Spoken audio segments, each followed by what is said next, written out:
चलिए ध्यान दीजिए। पिछले क्लास में हम लोग केमिकल बॉन्डिंग स्टार्ट किए थे और केमिकल बॉन्डिंग में आपको बताया गया था कि केमिकल बॉन्डिंग क्या है। केमिकल बॉन्डिंग के बारे में बताया गया कि केमिकल बॉन्डिंग एक प्रकार का फोर्स ऑफ अट्रैक्शन होता है जो दो एटम के बीच लगता है और वो फोर्स ऑफ अट्रैक्शन दो या दो से अधिक एटम को आपस में एक स्टेबल मॉलिक्यूल के रूप में जोड़ के रखता है। यही बात आपको बताया गया था। फिर बताया गया था cause of chemical bonding. Chemical bonding का रीजन क्या है, इसका कारण क्या है। तो उसका दो रीजन आपको बताया गया। पहला रीजन जो था वह यह कि कोई भी चीज़ अपना एनर्जी घटाकर अपने आप को स्टेबल रखना चाहता है और जब दो एटम आपस में एक दूसरे के नज़दीक आते हैं तो दो बातें होती है, अट्रैक्शन भी होता है, रिपल्सन भी होता है। नेट रिजल्टेंट यदि अट्रैक्शन का होता है तो पोटेंशियल एनर्जी घटता है सिस्टम का और वो ज़्यादा स्टेबल हो जाता है और बॉन्ड का फॉर्मेशन होता है। और यदि नेट रिजल्टेंट रिपल्सन होता है तो वैसी स्थिति में और एनर्जी बढ़ जाती है और स्टेबिलिटी घट जाती है, तो वैसी स्थिति में बॉन्ड का फॉर्मेशन नहीं होता है।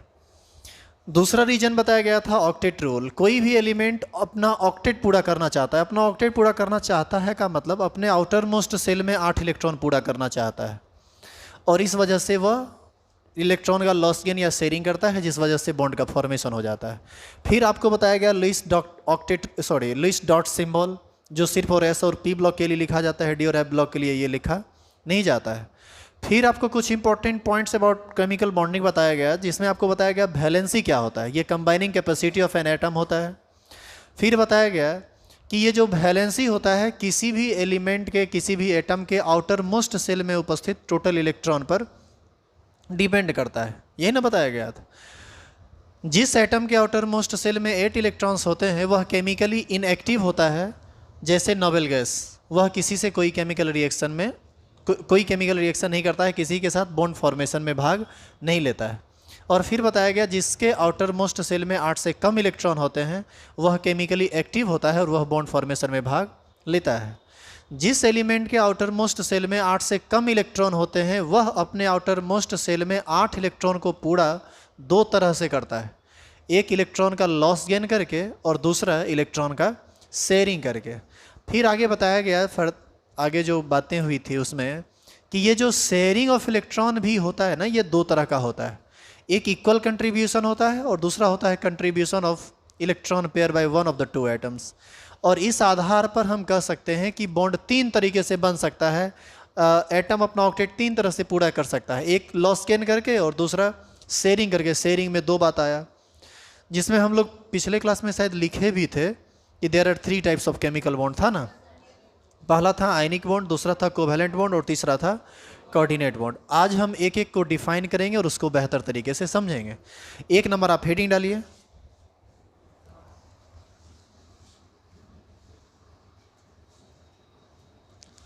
Ionic bond.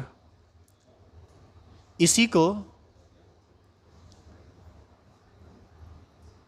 इलेक्ट्रोवैलेंट बॉन्ड भी कहा जाता है। आयनिक बॉन्ड या फिर इसी को हम लोग इलेक्ट्रोवैलेंट बॉन्ड भी कहते हैं।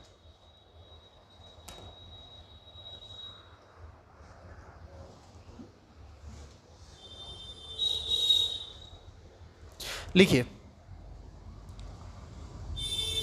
लिखेंगे chemical bond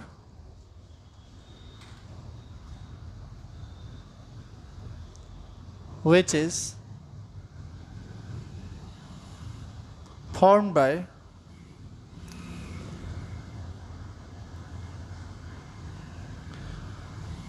complete transfer of electron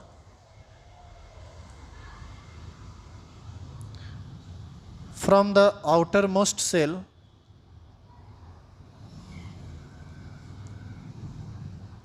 of an atom to the outermost cell of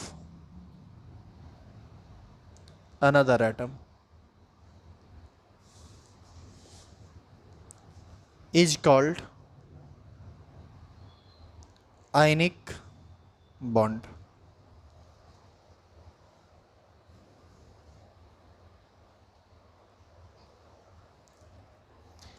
In other words,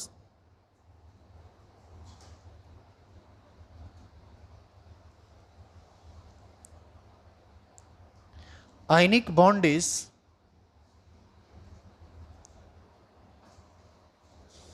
electrostatic force of attraction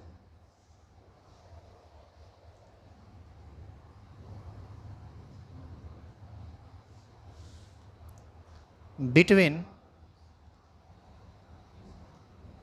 cation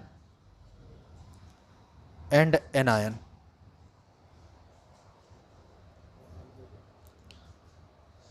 अब जो बातें यहाँ पर लिखी गई हैं उस बात को हम लोग एक एक करके समझेंगे। आयनिक बॉन्ड का फॉर्मेशन कब होता है? आयनिक बॉन्ड का फॉर्मेशन तब होता है जब कोई एक एटम अपने आउटर मोस्ट सेल से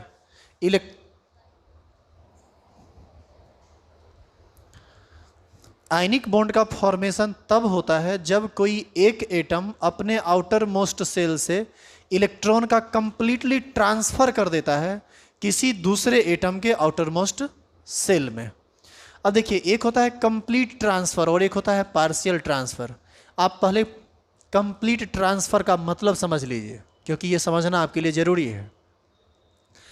कंप्लीटली ट्रांसफर का मतलब होता है कि एक बार यदि इलेक्ट्रॉन, कोई एक एटम यदि इलेक्ट्रॉन का कंप्लीटली ट्रांसफर किया है, इसका मतलब यह हुआ कि कोई एटम यदि एक बार इलेक्ट्रॉन अपने आउटर मोस्ट सेल से निकाल दिया तो निकाल दिया, अब वो वापस लेने वाला नहीं है। जैसे भिखारी को यदि आप रुपया देते हैं तो वो किस तरह का ट्रांसफ़र आपके द्वारा होता है? कंप्लीट ट्रांसफ़र होता है। क्या ये उम्मीद करते हैं कि कल के डेट में फिर स्टेशन पर मिलेगा तो उसे ले लेंगे? क्या ऐसा है क्या? नहीं। कंप्लीट ट्रांसफ़र का मतलब होता है एक बार दे दिए सो दे दिए, वो वापस आपको नहीं लेना है। तो ये कैसे होता है? तो इसके लिए आपको एग्जाम्पल समझना पड़ेगा। एग्जाम्पल में लिखेंगे जैसे फॉर्मेशन ऑफ NaCl, लिखिए साथ साथ।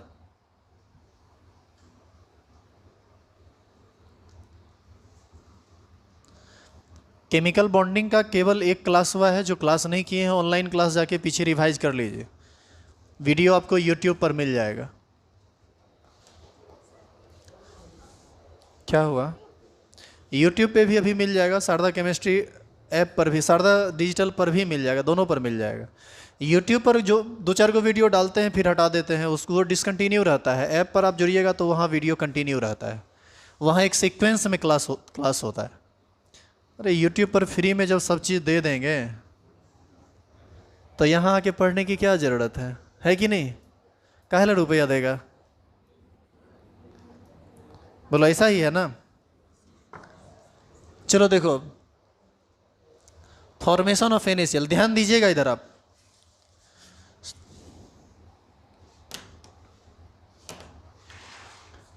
सोडियम का एटॉमिक नंबर कितना होता है? 11। अच्छा, ये सोडियम का जो हम लोग लुईस डॉट सिंबल लिखते थे, Na के बाद एक ही डॉट ना लिखेंगे, और Cl के साथ कितना डॉट?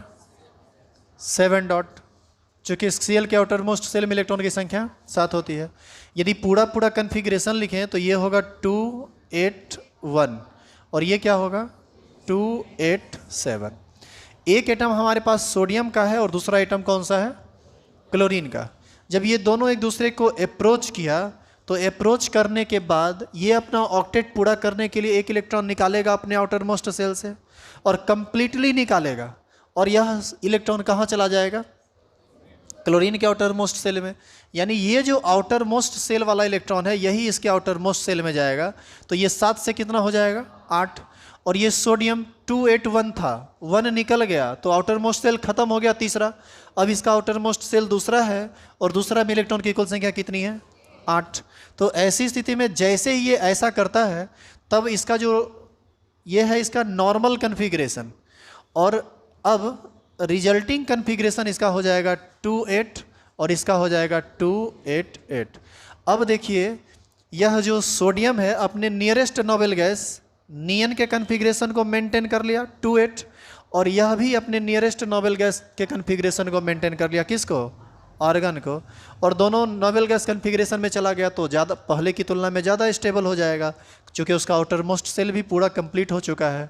और इस प्रकार Na से जब एक इलेक्ट्रॉन निकला तो बना क्या, Na प्लस, और Cl उसी इलेक्ट्रॉन को गेन किया तो क्या बना, Cl माइनस। और ये दोनों आपस में मिलकर पॉजिटिव और नेगेटिव चार्ज एक दूसरे को अट्रैक्ट करता है। यहाँ पर इलेक्ट्रोस्टैटिक फोर्स ऑफ अट्रैक्शन काम करना शुरू करेगा और यह इस दोनों को कंप्लीटली न्यूट्रल करके एक मॉलिक्यूल का निर्माण करेगा जिसका नाम है सोडियम क्लोराइड, और मॉलिक्यूलर फार्मूला है NaCl। तो इसका मतलब है कि NaCl में किस तरह का बॉन्ड का फॉर्मेशन होता है, आयनिक बॉन्ड का फॉर्मेशन होता है, जिसमें सोडियम अपने आउटर मोस्ट सेल से एक इलेक्ट्रॉन रिलीज करता है और क्लोरीन उसी इलेक्ट्रॉन को गेन करता है। क्लियर है ये चीज़? उतारिए इसको। ये केवल एक एग्जाम्पल पढ़े हैं, और ऐसा नहीं कि आज ये पहली बार आप पढ़ रहे हैं, इससे पहले भी कई बार आप पढ़े होंगे। बातें धीरे धीरे भारी होने लगेगी तो अभी हल्का हल्का एग्जाम्पल से आप बात को आगे बढ़ाइए।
दूसरा लिखेंगे फॉर्मेशन ऑफ MgCl2।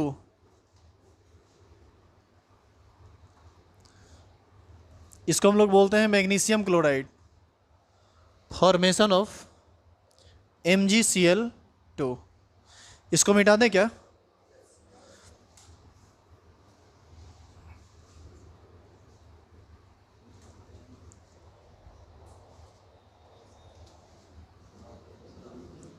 देखिए आप यहाँ Mg के आउटर मोस्ट सेल में इलेक्ट्रॉन कितना होता है, 2। इसका एटॉमिक नंबर 12 होता है ना जी, 282। और Cl के आउटर मोस्ट सेल में 7। आप ये बताइए कि वहाँ पर कितना क्लोरीन है, 2 क्लोरीन। अभी तक तो हम एक ही क्लोरीन को ना दिखाए हैं। अब हम ये सोच लें कि वहाँ पर 2 क्लोरीन है क्यों। मैग्नीशियम जब भी अपना ऑक्टेट पूरा करेगा तो कितने इलेक्ट्रॉन को निकालकर, 2 इलेक्ट्रॉन को निकालकर। और क्या ये दोनों इलेक्ट्रॉन गेन कर सकता है? क्यों नहीं कर सकता है? क्योंकि इसके आउटर मोस्ट सेल में 7 इलेक्ट्रॉन है ऑलरेडी, केवल इसको 1 की ज़रूरत है। तो ऐसी स्थिति में ऐसा तो हो सकता है ना कि 1 इलेक्ट्रॉन इसके आउटर मोस्ट सेल में आ गया और इसी तरह का एक और क्लोरीन एटम ले ले, इसके भी आउटर मोस्ट सेल में टोटल कितना एटम है, सॉरी कितना इलेक्ट्रॉन है, 7। और बाकी जो 1 इलेक्ट्रॉन था वह किस में आ गया, इसमें आ गया। तो ऐसी स्थिति में अच्छा इसका कन्फिग्रेशन क्या रहा होगा, 287 और 287 पहले रहा होगा। अब इसका रिजल्टिंग कन्फिग्रेशन क्या हो जाएगा, ये हो जाएगा 28 और इसका रिजल्टिंग कन्फिग्रेशन 288 और ये भी हो जाएगा 288। ये चला गया ऑर्गन के कन्फिग्रेशन में, ये भी चला गया ऑर्गन के कन्फिग्रेशन में, और ये नियरेस्ट नोबल गैस कन्फिग्रेशन किस में आ गया, नियन में। तो तीनों का तीनों नोबल गैस कन्फिग्रेशन को मेंटेन किया। इस दौरान जब Mg 2 इलेक्ट्रॉन निकाला होगा तो बताइए Mg किस में कन्वर्ट किया होगा, Mg प्लस प्लस में। और एक Cl 1 इलेक्ट्रॉन लिया तो एक Cl माइनस, दूसरा Cl एक और इलेक्ट्रॉन लिया तो दूसरा Cl माइनस। ये तीनों चीज मिलकर किस चीज का निर्माण करेगा, 2 प्लस, एक Cl पर 1 माइनस तो 2 Cl पर 2 माइनस, तो क्या बना देगा ये MgCl2। इसी को हम लोग बोलते हैं मैग्नीशियम क्लोराइड। तो अब आप देखिए सोडियम क्लोराइड और मैग्नीशियम क्लोराइड नाम सुनने में एक जैसा लगता है, लेकिन सोडियम क्लोराइड में एक सोडियम एक Cl है, जबकि मैग्नीशियम क्लोराइड में एक Mg, लेकिन Cl कितना है? 2। तो वो डिपेंड करता है उसके वैलेंसी पर। कैसे डिपेंड कर गया? मैग्नीशियम का वैलेंसी 2 होता है, इसका कंबाइनिंग कैपेसिटी 2 होता है, जबकि क्लोरीन का कंबाइनिंग कैपेसिटी केवल एक ही होता है। यह 2 बॉन्ड बना सकता है, जबकि क्लोरीन केवल एक बॉन्ड बना सकता है। तो एक क्लोरीन एक बॉन्ड बनाएगा, तो 2 क्लोरीन कितना बॉन्ड बनाएगा? 2 बॉन्ड बनाएगा। तो मैग्नीशियम 2 बनाएगा, 2 क्लोरीन मिलकर 2 बनाएगा, तो एक न्यूट्रल मॉलिक्यूल का निर्माण आसानी से हो जाएगा। उतारेंगे और इसका एक और मात्र एग्जाम्पल लिखिए, फिर हम आगे बढ़ जाएंगे।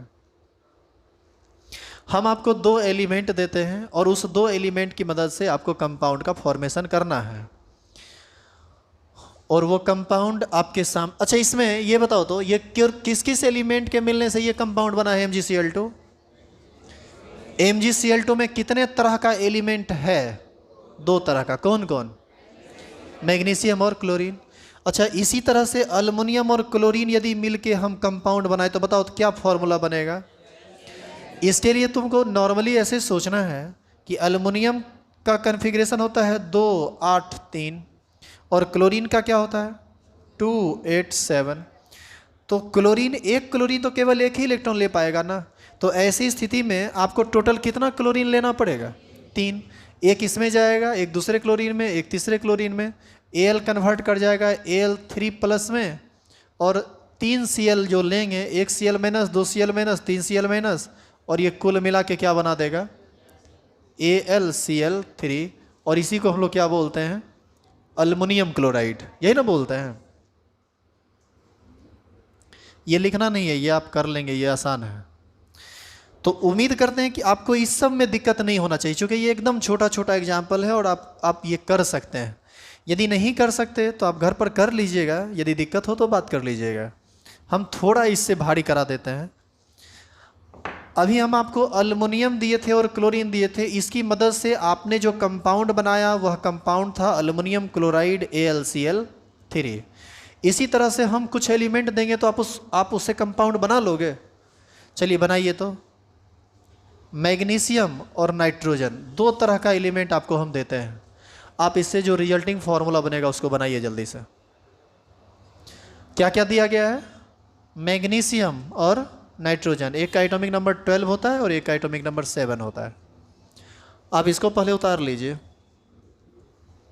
इसको पहले उतारो तो।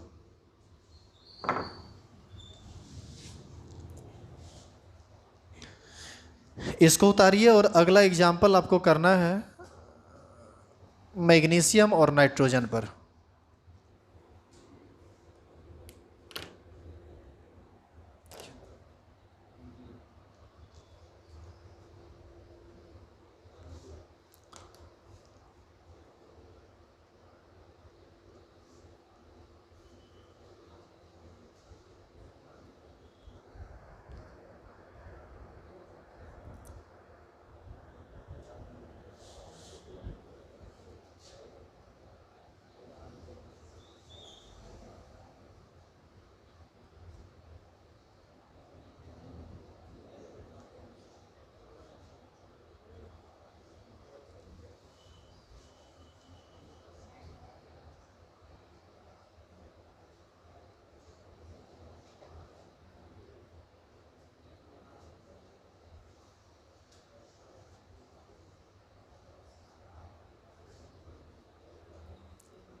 आपको निश्चित रूप से दोनों का कन्फिग्रेशन लिखना चाहिए, और कन्फिग्रेशन पर आपको ये सारी बातें चेक कर लेनी चाहिए कि कैसे कंपाउंड का फॉर्मेशन होगा।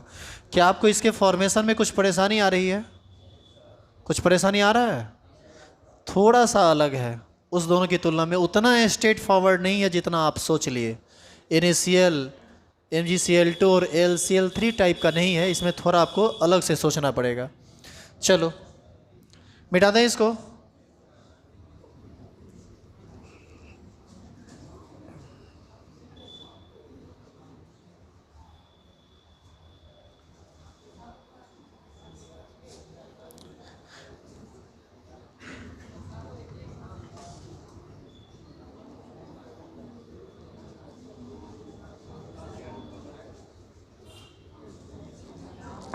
चलो देखो यहाँ, अगला जो एग्जाम्पल था आपका,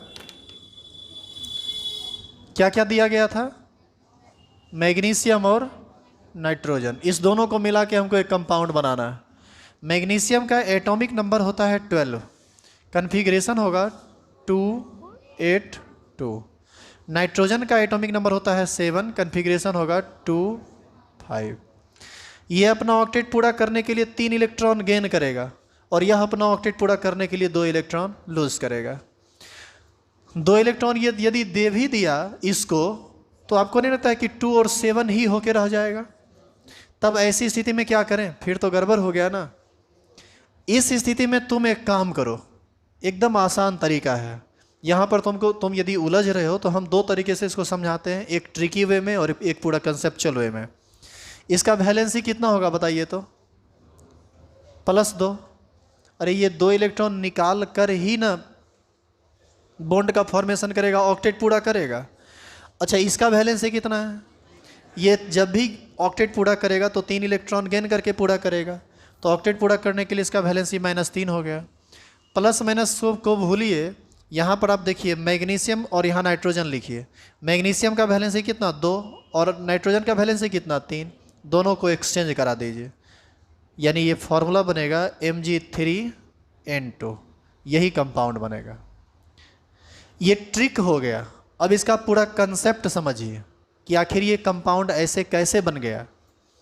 ध्यान दो, हम बोले ये कि मैग्नीशियम जब भी देगा तो कितना इलेक्ट्रॉन देगा? 2 इलेक्ट्रॉन देगा। और अल्युमिनियम नाइट्रोजन जब भी लेगा तो कितना लेगा? 3। तो ऐसा है कि मैग्नीशियम एक बार इलेक्ट्रॉन दिया और Mg++ में बदला, तो मेरे पास कितना इलेक्ट्रॉन फ्री में आया? 2 इलेक्ट्रॉन। और ये लेगा कितना? 3। तो पूरा हो नहीं पाया, तो मैं काम करो, एक और Mg ले लो जो कितना इलेक्ट्रॉन दे देगा? 2। एक बार फिर से ये क्या बना देगा? Mg++। अब इलेक्ट्रॉन कितना हो गया? 4। अब दिक्कत है कि ये 3 लेगा और वहाँ दे कितना चुका है? 4। तो आप एक काम कीजिए, इसकी संख्या को 2 कर दीजिए, तो ये भी 3 इलेक्ट्रॉन लेगा। अब बताइए, फिर न घट गया, ये हो गया 3 3 6, इसको चाहिए 6 और अभी तक दिया है केवल 4, तो 2 इलेक्ट्रॉन घट रहा है। एक बार और Mg को आयनाइज कराइए तो ये बनेगा फिर से Mg++। अब देखिए आपके पास टोटल कितना इलेक्ट्रॉन है? 6। और नाइट्रोजन, 2 नाइट्रोजन मिलकर उस 6 इलेक्ट्रॉन को गेन कर सकता है ना। तो इस प्रकार से इस कंपाउंड के फॉर्मेशन में 3 Mg और 2 नाइट्रोजन इन्वॉल्व होगा, यानी Mg3N2, यही फॉर्मूला न बनेगा। यानी न्यूट्रल कंपाउंड का फॉर्मेशन करने के लिए नंबर ऑफ इलेक्ट्रॉन और नंबर ऑफ लॉस गेन दोनों बराबर होना चाहिए, लेकिन अभी तक जो दिख रहा था वो बराबर नहीं हो रहा था। तो ये तो कंसेप्चुअल बात हो गई। इस पर आप सोच के बनाइए, आराम से बनेगा। अभी तुरंत एल्युमिनियम और क्लोरीन का तुम एग्जाम्पल देखे थे। एल्युमिनियम का कन्फिग्रेशन था ना 283, और इसका कन्फिग्रेशन क्या था? 287। इसका वैलेंसी 3 है और इसका वैलेंसी 1। कैसे? ये अपना ऑक्टेट पूरा करेगा कैसे? 3 इलेक्ट्रॉन दे के, तो इसका वैलेंसी 3। और ये जब भी ऑक्टेट पूरा करेगा तो इलेक्ट्रॉन गेन करके, कितना इलेक्ट्रॉन गेन करके? 1 इलेक्ट्रॉन गेन करके, तो इसका वैलेंसी हो गया 1। दोनों को एक्सचेंज करा दीजिए, ये एल्युमिनियम का यहाँ आ जाएगा और इसका यहाँ आ जाएगा। क्या बनेगा कंपाउंड? Al, एक लिखें ना लिखें कोई फर्क नहीं पड़ता है। Cl क्या लिखना पड़ेगा? 3। तो कंपाउंड क्या बना? AlCl3। बस बिल्कुल उसी तरह से ना। तो इस तरह से ट्रिकी वे में हम लोग चलेंगे तो आसानी से बन जाएगा, इसमें कुछ ज़्यादा है नहीं भारी। समझे कि कैसे कंपाउंड का फॉर्मेशन करना है? 2 इसी तरह का कोई दूसरा एग्जाम्पल दें, कर लोगे? बनाओ तो जल्दी से। सोडियम और हाइड्रोजन से जो कंपाउंड बनेगा उसको बनाओ तो अगला एग्जाम्पल में।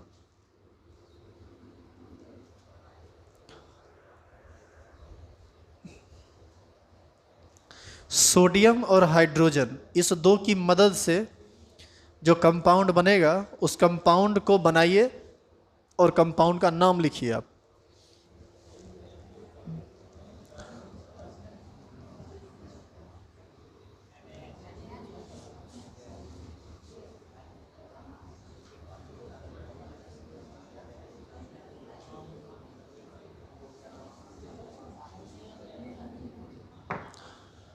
क्या बना सबसे? सोडियम का एटॉमिक नंबर 11 होता है, 281। हाइड्रोजन का 1 होता है, 1। ये नियरेस्ट नोबेल गैस कन्फिग्रेशन में कैसे जाएगा? छोड़िए ये कैसे जाएगा, हाइड्रोजन इलेक्ट्रॉन देता भी है और हाइड्रोजन इलेक्ट्रॉन लेता भी है। हम इस पर काम करते हैं। पहले सोडियम के बारे में बताइए। देखिए कोई भी मेटल हमेशा इलेक्ट्रॉन देता है, मेटल कभी भी इलेक्ट्रॉन गेन नहीं करता है। इसके आउटर मोस्ट सेल में कितना इलेक्ट्रॉन है? एक। ये यदि एक इलेक्ट्रॉन रिलीज कर दे तो ये कन्वर्ट कर जाएगा Na+ में, और ये इलेक्ट्रॉन यदि ये गेन कर ले तो इसके पास टोटल कितना इलेक्ट्रॉन हो जाएगा? 2। और इसका नियरेस्ट नोबेल गैस हीलियम है, हीलियम गैस के कन्फिग्रेशन में जाएगा तो ये H- का निर्माण करेगा। देखो H पर जब प्लस रहे ना तो इसका नाम होता है हाइड्रोजन आयन, लेकिन H पर यदि माइनस रहे ना तो इसका नाम होता है हाइड्राइड आयन। ये सब बात आप जरूर याद रखिएगा। H+ का निर्माण कर रहा हो तो हाइड्रोजन आयन, और H- का निर्माण कर रहा हो तो हाइड्राइड आयन। अब बताइए ये दोनों मिलकर क्या बनाएगा? NaH, और इसी का नाम होता है सोडियम हाइड्राइड। और एक बात ध्यान रखना, हाइड्रोजन एक ही केस में इलेक्ट्रॉन गेन करता है, बाद बाकी हर बार हाइड्रोजन इलेक्ट्रॉन रिलीज ही करता है। जब हाइड्रोजन मेटल के साथ जुड़ेगा तो हर बार हाइड्रोजन इलेक्ट्रॉन गेन करेगा। ऐसा इसलिए क्योंकि आपको बताया गया था हाइड्रोजन और सोडियम, हाइड्रोजन और मेटल की इलेक्ट्रोनिगेटिविटी में आपको कुछ बात बताया गया था। कोई भी मेटल हमेशा इलेक्ट्रोपॉजिटिव नेचर को दर्शाता है, और हाइड्रोजन के साथ यदि उसका कंपैरिजन होगा तो वहाँ पर हाइड्रोजन की इलेक्ट्रोनिगेटिविटी ज़्यादा होती है, इलेक्ट्रॉन को गेन करने का टेंडेंसी हाइड्रोजन का ज़्यादा होगा। किसके बनिस्बत? किसी मेटल के तुलना में। तो ऐसी स्थिति में कभी भी हाइड्रोजन यदि मेटल के साथ आए तो हाइड्रोजन पर हमेशा माइनस चार्ज ही आएगा। उस वक्त हाइड्रोजन हमेशा इलेक्ट्रॉन गेन ही करेगा और H- आयन का निर्माण करेगा। H- आयन को ही हम लोग हाइड्राइड आयन कहते हैं। कभी ऐसा हुआ तो हम लोग उसको हाइड्राइड के नाम से जानेंगे। जैसे यहाँ पर NaH का निर्माण हुआ तो ये क्या बना? Sodium hydride. इसी तरह से अब लास्ट एग्जाम्पल लिख लीजिए, फिर हम इसके बाद आगे अब एग्जाम्पल नहीं कराएंगे। ये था फॉर्मेशन ऑफ सोडियम हाइड्राइड।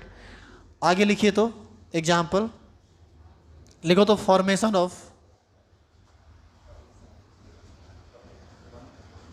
पहले उतार लीजिए आप।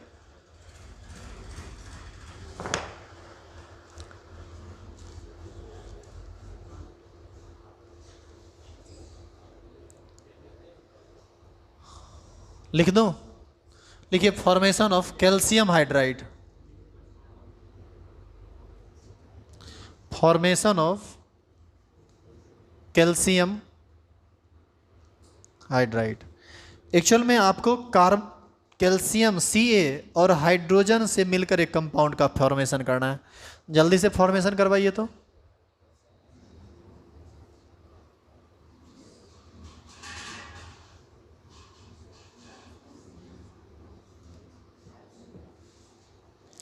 ये बात जरूर याद रखना, H पर माइनस रहेगा हाइड्राइड आयन, H पर प्लस रहेगा हाइड्रोजन आयन।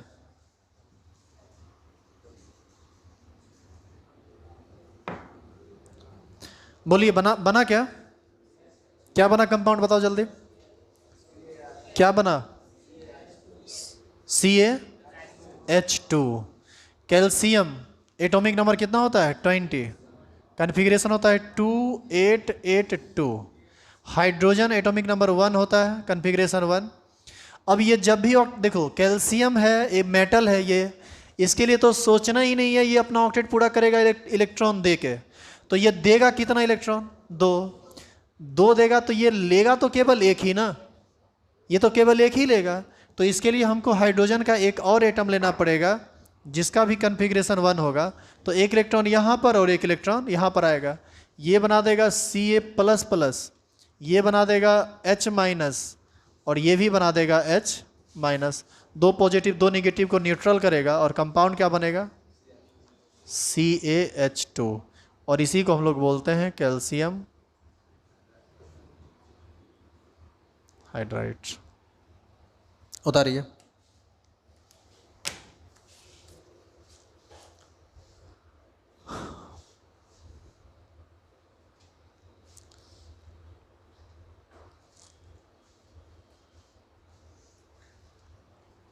तो इस तरह से आप इस एग्जाम्पल को कर सकते हैं। अब आप एक चीज़ ध्यान दीजिए, जितना भी एग्जाम्पल अभी आप किए हैं और आगे भी जितना एग्जाम्पल कीजिएगा आयनिक बॉन्ड का, उसमें एक चीज़ हमेशा कॉमन होता है, इलेक्ट्रॉन देने वाला चीज़ हमेशा मेटल होता है और इलेक्ट्रॉन लेने वाला चीज़ हमेशा नॉन मेटल होता है। और ये आयनिक बॉन्ड का फॉर्मेशन तभी होगा जब कोई एक इलेक्ट्रॉन देने वाला हो और दूसरा इलेक्ट्रॉन लेने वाला हो। देने वाला मेटल होता है, लेने वाला नॉन मेटल होता है। तो यहाँ से आसानी से हम ये बात कह सकते हैं कि आयनिक बॉन्ड का फॉर्मेशन मेटल और नॉन मेटल एटम के बीच होता है हमेशा। आयनिक बॉन्ड किस किस टाइप के एटम के बीच बनता है? मेटल और नॉन मेटल। आयनिक बॉन्ड जब भी बनेगा तो उसमें एक रहेगा मेटल, दूसरा रहेगा नॉन मेटल। तो नीचे एरो दीजिए और लिखिए, ionic bond is formed between ionic bond is formed between metal and non-metal atom. Metal and non-metal atom. जैसे सोडियम क्लोराइड बना था NaCl, तो Na क्या है? मेटल, और Cl क्या है? Non metal. अब एक एग्जांपल आप लिख दीजिए, क्योंकि इस पर अभी कई सारी बातों को हम करने वाले हैं। NaCl के बीच बना था ना आयनिक बॉन्ड, सबसे पहला एग्जांपल तो हम लोग यही देखे थे। अब ध्यान से सुनिए,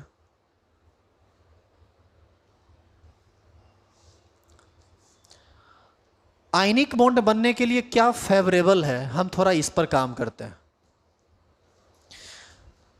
जो मेटल एटम जितना आसानी से इलेक्ट्रॉन रिलीज करेगा और जो नॉन मेटल एटम जितना आसानी से इलेक्ट्रॉन गेन करेगा, आपको नहीं लगता है कि उतना ही आसानी से बॉन्ड का फॉर्मेशन होगा? बोलिए हाँ या ना। अरे आयनिक बॉन्ड बनने के लिए केटायन बनना जरूरी है, एनायन बनना जरूरी है। जितना जल्दी केटायन बनेगा और जितना जल्दी एनायन बनेगा, आयनिक बॉन्ड उतना ही तेजी से ना बनेगा। तो सवाल ये उठता है कि कोई मेटल एटम कितना आसानी से इलेक्ट्रॉन देगा, ये किस बात पर निर्भर करता है? ये उसके आयोनाइजेशन एनर्जी पर निर्भर करता है। कोई नॉन मेटल एटम कितना आसानी से इलेक्ट्रॉन गेन करता है, यह उसके इलेक्ट्रॉन गेन इंथैल्पी पर निर्भर करता है। तो हम यहाँ से यह कह सकते हैं कि मेटल एटम का आयोनाइजेशन एनर्जी जितना कम होगा, वह उतना आसानी से कैटायन का फॉर्मेशन करेगा। ये बात समझे हम कैसे बोले? पीरियडिक टेबल आप पढ़े थे, आप याद कीजिए। देखो, तुम जो एकदम गुमगाम बैठे रहते हो और भदर शून्य की तरह सुनते रहते हो, ये सब नहीं चलेगा। हम एक दिन और ना बोले थे कि हम क्लास में जिंदा आदमी को पढ़ाते हैं, मुर्दा को नहीं पढ़ाते हैं। और तुम ये फील करवा रहे हो कि तुम जिंदा अभी नहीं हो। तुमसे सामने से कोई रिस्पॉन्स ना मिले तो वैसी स्थिति में पढ़ाने में हमको बहुत फ्रस्ट्रेशन महसूस होता है। और फ्रस्ट्रेशन हम उतारते कैसे हैं पता है? नहीं ना पता है? जिस दिन पता चल गया ना, उस दिन फिर दोबारा पता करने के लायक बचोगे नहीं। मार के भूत छोड़ा देंगे तुम्हारा हम जो धर लिया है। इसीलिए सामने से बोला कीजिए। यदि हमारे बोलने का हमारा जो बॉडी लैंग्वेज यदि आपसे कुछ बुलवाना चाह रहा है तो आप बोला कीजिए। नहीं बोलिएगा, मुँह फुला देंगे हम नीचे उतर के। हम सही कह रहे हैं, ये मजाक मत समझिए आप। अरे ये थोड़ा सा बंधन, इसको हमको तोड़ने में क्या लगेगा? ये कोई आयनिक बॉन्ड थोड़ी ना है जिसको तोड़ने के लिए हमको 800-900 डिग्री सी टेम्परेचर की जरूरत पड़ेगी। हाँ, ये वंडरवाल फोर्स ऑफ अट्रैक्शन है। ये तो ऐसे ही आधा टूटले रहता है। इसीलिए बोला कीजिए। हम जो बोल रहे हैं उसको ध्यान से सुनिए। हम बोले कि मेटल को मेटल आयन में बदलने के लिए उसका आयोनाइजेशन एनर्जी कम होना चाहिए। यदि आयोनाइजेशन एनर्जी कम है, मतलब कम एनर्जी देकर ही वो आराम से कैटायन में कन्वर्ट कर जाता है, तो वो आसानी से कैटायन में बदलेगा। चूंकि कम एनर्जी देना तो आसान काम है। और क्लोरीन का इलेक्ट्रॉन गेन इंथैल्पी ज़्यादा होना चाहिए। इलेक्ट्रॉन गेन इंथैल्पी ज़्यादा होगा, इसका मतलब इलेक्ट्रॉन लेने के दौरान वह ज़्यादा मात्रा में एनर्जी रिलीज कर रहा है और वहाँ पर एनायन बनने का जो टेंडेंसी है वह ज़्यादा है। तो हम यहाँ से एक फाइनली बात ये कह सकते हैं, for the formation of ionic bond ionization energy of metal atom should be low and electron affinity of non metal atom should be high. लिखिए नीचे एरो देके, ये सब आयनिक बॉन्ड, अच्छा आयनिक बॉन्ड बनने का कंडीशन है। लिखिए, for the formation of ionic bond, for the formation of ionic bond, ionization potential of, ionization potential कहें या आयोनाइजेशन एनर्जी कहें एक ही बात, ionization potential of metal atom, ionization potential of metal atom should be low, should be low and LOW and electron affinity and electron affinity of and electron affinity of non-metal atom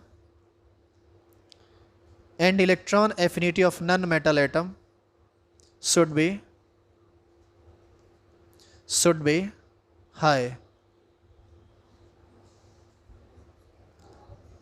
should be high। लिख दिए। अब आगे की बात सुनिए, कोई metal atom size में जितना बड़ा होगा उसके इलेक्ट्रॉन देने की टेंडेंसी उतनी ही ज़्यादा होगी, और कोई नॉन मेटल एटम जितना स्मॉल होगा उसके इलेक्ट्रॉन गेन करने की टेंडेंसी उतनी ही अधिक होगी।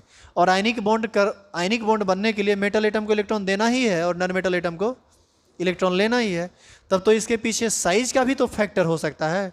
हम कह सकते हैं for the formation of ionic bond size of metal atom should be large and size of non metal atom should be small.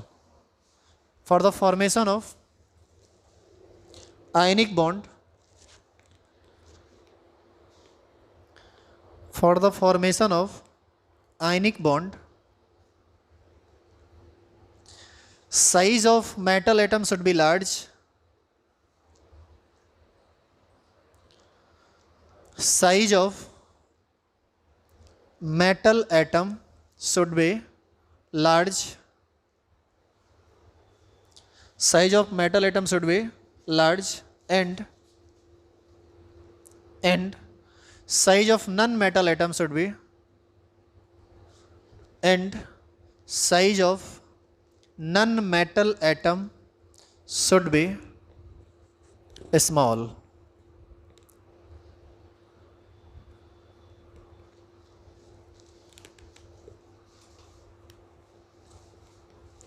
बोलिए कोई दिक्कत है इसमें? हाँ,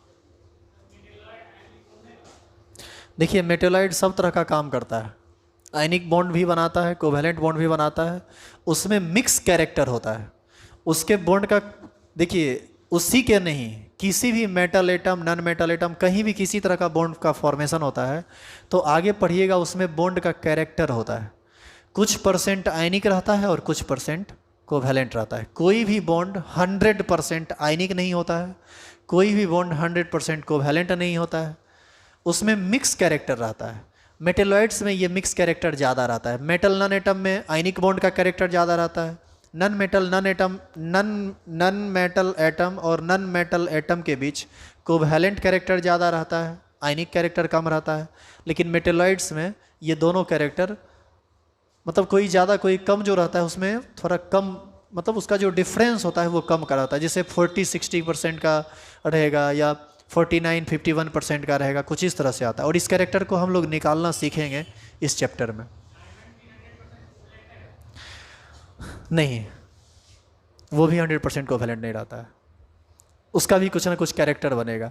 ये सब बात आप सीखिएगा, आगे आ रहे हैं तुरंत आ रहे हैं, ये सब बात भी आप सीखिएगा, थोड़ा पेशेंस रखिए। कोई भी बॉन्ड 100% प्योर नहीं होता है कि आप ये कह दीजिए कि पूरा का पूरा जो है सो कोवैलेंट होता है, उसमें कुछ ना कुछ नेचर आ जाता है। सेम नेचर के, जैसे डायमंड के केस में मैक्सिमम 99.9% तक चला जाता है कोवैलेंट कैरेक्टर, लेकिन उसमें भी कुछ ना कुछ आयनिक बॉन्ड कैरेक्टर होता है। ये सब आप आगे पढ़ोगे तो समझ में आएगा। बैठ जाइए, बोलो। कोवैलेंट बॉन्ड, कोवैलेंट बॉन्ड या आयनिक बॉन्ड, क्या किस टाइप का रिएक्शन? इनऑर्गेनिक टाइप का। हाँ, तुम किस टाइप के रिएक्शन की बात कर रहे हो? रिएक्शन कई तरह का हो सकता है और वो कुछ भी कर सकता है एक्सोथर्मिक। अच्छा, ये देखिए, आप क्वेश्चन सही तरह से पूछिए। बॉन्ड फॉर्मेशन के दौरान, या फिर आप कह रहे हैं कि किस टाइप का रिएक्शन करेगा? बॉन्ड फॉर्मेशन के दौरान तो वो हमेशा एक्सोथर्मिक होगा। बॉन्ड फॉर्मेशन के दौरान ये तो हमेशा एक्सोथर्मिक होगा, क्योंकि वहाँ पर बॉन्ड का फॉर्मेशन होगा Na+ और Cl- के बीच अट्रैक्शन के कारण। बाकी रिएक्शन के मोड पर डिपेंड करता है कि वह इंडोथर्मिक होगा, वह एक्सोथर्मिक होगा या आइसोथर्मिक होगा। समझे? आप क्वेश्चन को थोड़ा शार्प कीजिए, थोड़ा और तरह से पूछिए, शायद तब हम आपको कुछ ज़्यादा अच्छा जवाब दे पाएंगे। ये आप कह रहे हैं कि सर आयनिक कंपाउंड जो है यह किस तरह का रिएक्शन करता है? हर तरह का रिएक्शन कर सकता है, कोई दिक्कत उसमें थोड़ी है। वो तो सिचुएशन पर और उसके कंडीशन क्राइटेरिया पर डिपेंड कर जाएगा। आगे जब पढ़ोगे तो ज़्यादा बेहतर समझ में आएगा ये सब चीज़।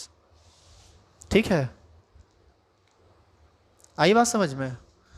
सुनिए, अब ये जितना भी आयनिक सबसे पहले सुनिए, अब आयनिक कंपाउंड, एक होता है कोवैलेंट कंपाउंड और एक होता है आयनिक कंपाउंड। वह कंपाउंड जिसका फॉर्मेशन आयनिक बॉन्ड के थ्रू होता है उसको हम लोग बोलते हैं आयनिक कंपाउंड। जैसे NaCl कैसा कंपाउंड कहलाएगा? आयनिक कंपाउंड कहलाएगा। और जितने भी आयनिक कंपाउंड होते हैं ना, ये मोस्टली सॉल्युबल होते हैं वाटर में। मतलब आप इसको जब पानी में डालोगे तो पानी में ये घुल जाएगा। तो नीचे एरो देके लिखेंगे, ionic compounds are ionic compounds are mostly soluble in water. Ionic compounds are mostly soluble in water.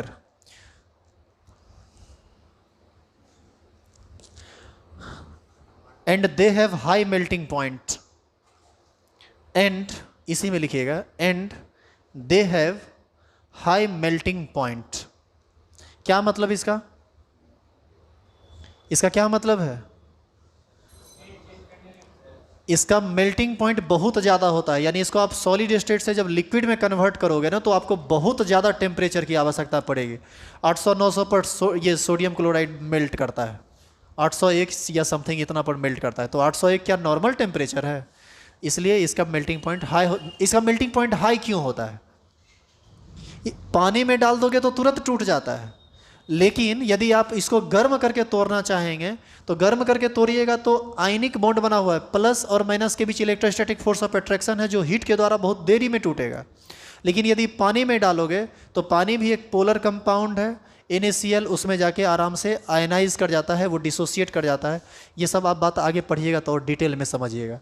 हम ये कह रहे हैं कि पानी में जब तुम NaCl को डालोगे ना, तो ठंडा पानी में भी NaCl आसानी से टूट जाता है। लेकिन यदि इसी NaCl को गर्म करके तुम पिघलाना चाहो और लिक्विड बनाना चाहो तो तुमको बहुत ज़्यादा टेम्परेचर की आवश्यकता पड़ेगी। इसीलिए हमने लिखा कि इसका मेल्टिंग पॉइंट काफ़ी ज़्यादा होता है। नीचे लिखिए तो, और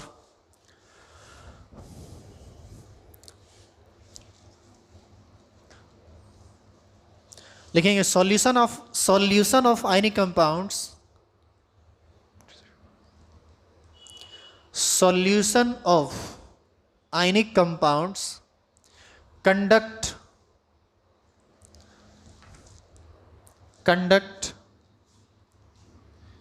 electricity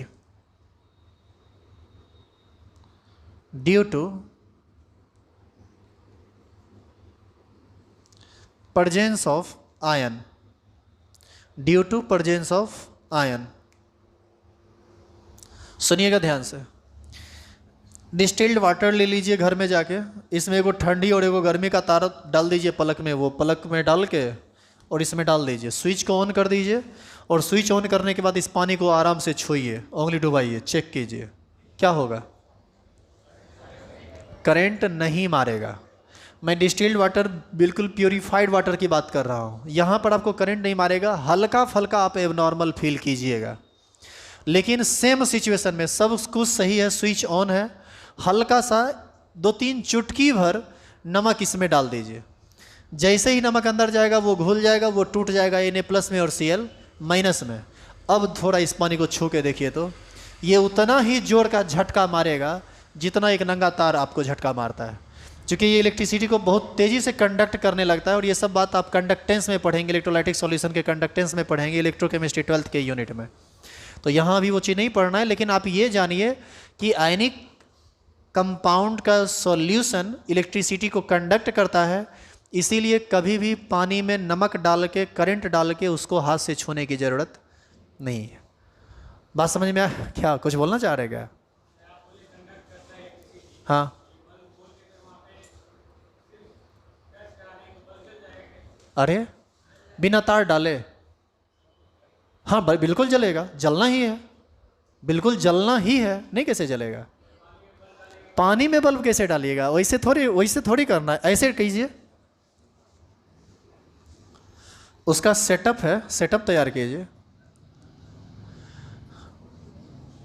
दो सॉकेट में दो हो गया, एक प्लस और एक माइनस। आप एक काम कीजिए, एक तार को डायरेक्ट लाइए बल्ब में, ये बल्ब है, और इसमें टच कर दीजिए। हाँ सुनिए ना, सुनिए हमारी बात सुनिए। नहीं, एक और दूसरे को क्या कीजिए, इस कंटेनर में डाल दीजिए, और एक तार को इस कंटेनर से निकाल के इसमें सटाइए, जलेगा बिल्कुल।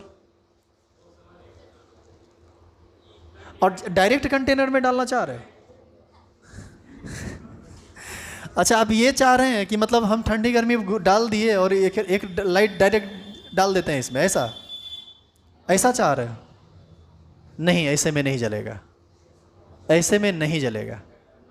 कंडक्ट कर रहा है, लेकिन ऐसे में इसके कंडीशन को फुलफिल नहीं करेगा, ऐसे में नहीं जलेगा वो। क्वेश्चन तो बड़ा अजीब तुम पूछ दिया जी। ऐसे में इसलिए नहीं जलेगा क्योंकि जैसा कि हमको लगता है कि यदि आप ऐसा करेंगे तो इलेक्ट्रॉन का जो फ्लो है ना, वो सही तरीके से उसको मिलेगा नहीं। हम ये कहना चाह रहे हैं कि एक तरफ से इलेक्ट्रॉन आ रहा है, दूसरे तरफ से निकल रहा है, तो हम यदि इसको दिए तो क्या ज़रूरी है कि, हाँ इसलिए नहीं जलेगा, इसका रीज़न साफ है। क्या ज़रूरी है कि ये इससे होते हुए तब इसमें आएगा? अरे पानी में डायरेक्ट इलेक्ट्रोलाइट है, वो इससे डायरेक्ट इसमें चला जाएगा, उसमें जाएगा ही नहीं। बात समझ में आए कि हम क्या बोले? हम ये बोले कि लाइट कब जलेगा? जब एक तरफ से इलेक्ट्रॉन आया, दूसरे तरफ से निकल गया, तभी ना लाइट जलेगी।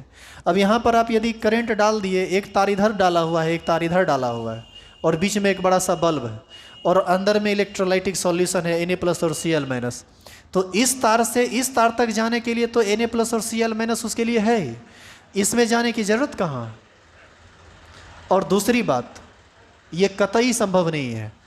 अंदर में Na+ और Cl- ही इलेक्ट्रॉन को ट्रांसपोर्ट कर रहा होगा, मतलब इलेक्ट्रॉन को लाने और ले जाने का काम कर रहा होगा। Na+ आयन है, वो हमेशा वाटर में ही एग्जिस्ट करेगा, वह कभी भी बल्ब के फिलामेंट तक चढ़ नहीं पाएगा, जिसकी वजह से लाइट जलेगा नहीं। वहाँ पर कंटिन्यूस इलेक्ट्रॉन का फ्लो होना चाहिए, जो कि संभव ऐसे में नहीं है। लेकिन वो जो बोले थे उसमें संभव है, वो कर सकता है। समझे? कुछ करने लगता है, बैठो। लेकिन ठीक है, अच्छा क्वेश्चन था, बैठ जाइए। तो इस तरह से आयनिक बॉन्ड समाप्त हुआ। नेक्स्ट क्लास में हम लोग पढ़ेंगे दूसरा टाइप, कोवैलेंट बॉन्ड। हेडिंग डाल के छोड़ दीजिए।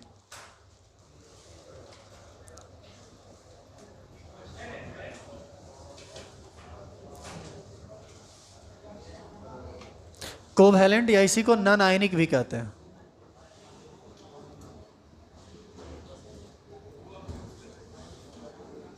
इस पर हम लोग नेक्स्ट क्लास में काम करेंगे। क्या? कौन रूल? जेम्स रूल या फजान rule? James Bond. James Bond तो हमको लगता है बच्चा वाला कहानी होता था। नहीं, जेम्स बॉन्ड तो कुछ ऐसा नहीं है, ऐसा कुछ तो नहीं देखा। नहीं, जेम्स बॉन्ड अभी नहीं है, हाइड्रोजन बॉन्ड है, ये सब टाइप का चीज़ है। आइए कल बात करते हैं।